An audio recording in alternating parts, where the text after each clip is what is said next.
Hey there and welcome to the Dave Does channel. Today I'm going to be talking about the recent video that came out from the band Dogma, and it's their cover of Madonna's Like a Prayer. Now, very much like Madonna's version back in the 80s, this was a very controversial song back in the day, with her sort of writhing around with the effigy of Jesus Christ, effectively.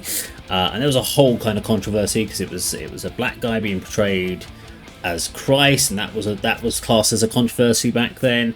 The fact that it was done as an erotic passage in a way, that was a controversy. So Madonna got in a lot of crap for this. Now, if you watch the video nowadays, it really isn't that risque. However, Dogma have really upped the limits in their particular video. So anyone that doesn't know Dogma, they are basically how do you class them?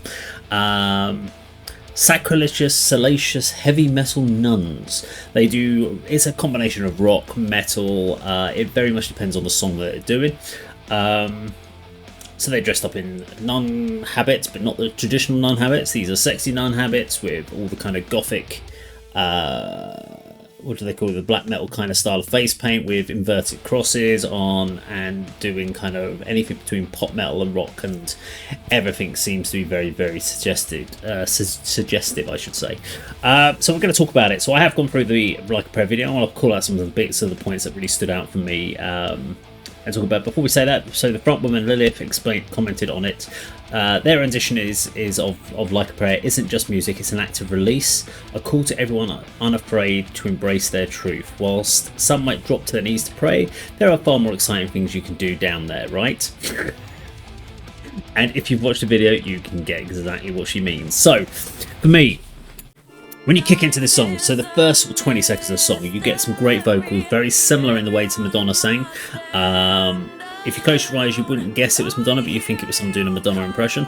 She does, so it sounds great. Visually, it's aiming to be evocative, it's aiming to be erotic, and this is what Dogma does as a band. The dance moves that they kind of have at the beginning are kind of not in keeping with the vibe, so they just feel a little bit out of place. But I do find it's best to approach Dogma with a sense of humour and not to take the band too seriously in that case, because if you start sort of being judgmental and trying to nitpick it, you're not going to enjoy it. We then get on a little bit further into that kind of very first chorus that kicks in. It's a nice, simple and chugging it, and this riff gets a bit more complicated as the song progresses each time they go back to it. But to start it off, they kept it nice and simple, a nice, easy chugging riff.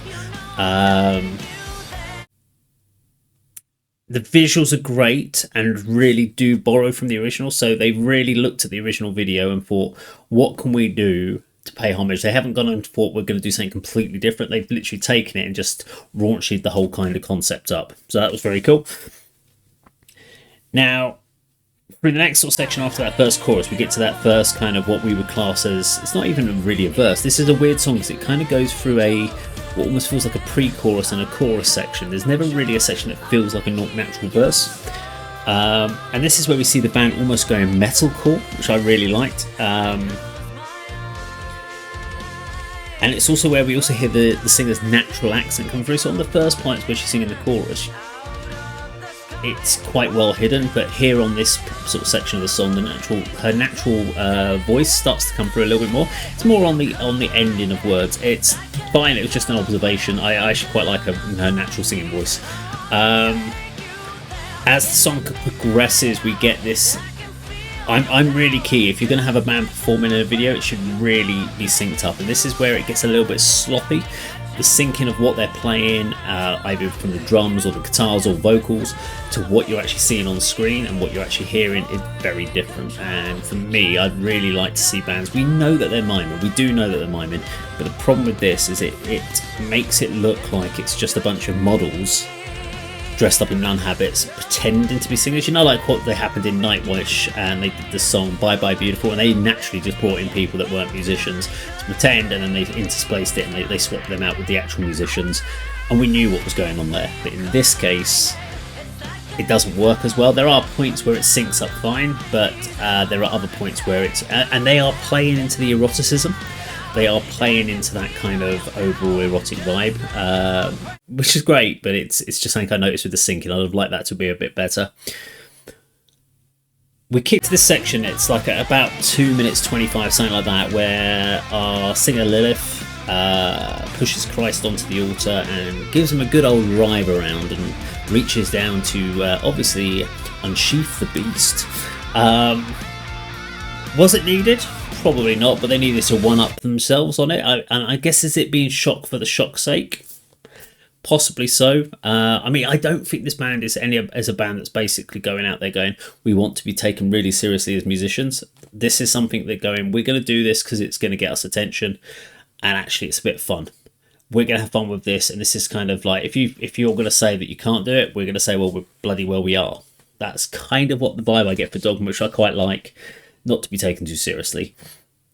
When we come out of that section where that's been going on, we get a solo, which is a very nice solo. We get this great section where it's just the drums and the bass, and then after that, and I love the bass. I love the bass line that's just going, and the drums that are just thundering away. I love that. It feels really cool. And then these aggressive guitar parts coming after the end of it. I'm like, fucking hell, these ladies can really play, and this is a great song at this point. I'm really taking it to the end. From about 3.5 minutes onwards, we get this great double kick section with gothic metal, great leads, and this is how the song is built from that early stages of just a basic chugging riff. They've really built the song along. They've still got the elements of the theatricality, they've still got the elements of evocative eroticism that they're doing. They're trying to shock you a little bit in the videos with inverted crosses and maybe sultry nuns, etc. And I think they've done a really good job of it. I actually thoroughly enjoyed checking the video out and looking at what they've done well. As a song on its own, it actually does really well in comparison to the original, and they could have gone more extreme with the metal, but I think they've done it a good service, and they've kept it within the concept of what I expected Dogma to do. So yeah, it's a thumbs up for me for Dogma and Like a Prayer. Now, if you enjoy my breakdown of the song, please do let me know in the comments down below. If you like this format of how we're doing it, we're also doing this now over on the ADK channel. Let me know in the comments down below. Thank you very much for watching. I'll see you on the video sometime very soon. Take care.